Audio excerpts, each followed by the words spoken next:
السلام عليكم ورحمة الله وبركاته. النهاردة معانا فيديو جديد بنتكلم فيه عن تطورات أعمال الحفر في استاد النادي الأهلي في الشيخ زايد، واللي فيه مفاجآت. تم الانتهاء من أعمال الحفر بعمق 15 متر تحت مستوى الأرض بنجاح، وخلال أيام قليلة هتبدأ أعمال الخرسانة، ودي مرحلة طبعا انتقالية ومهمة جدا للمشروع.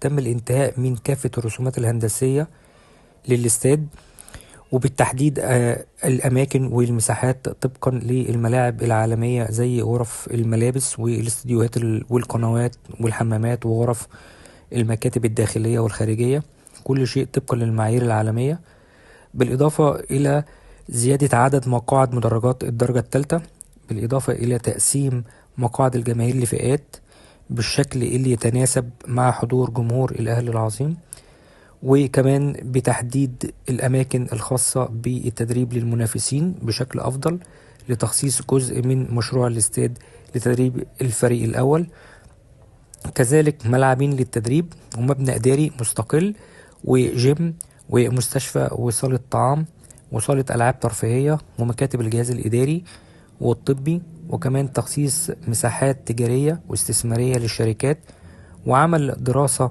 مرورية متكاملة لكل المساحات حوالين الاستاد لمنع أي تكدس وتوفير السهولة للدخول والخروج للجماهير.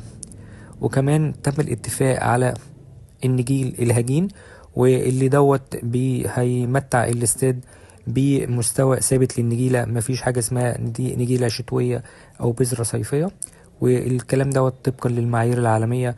وأخيرا تحديد متحف النادي الأهلي اللي هيكون في مدخل الاستاد، وده اللي بتنفذه الشركة القائمة بتنفيذ متحف نادي برشلونة وكمان متحف نادي مانشستر سيتي.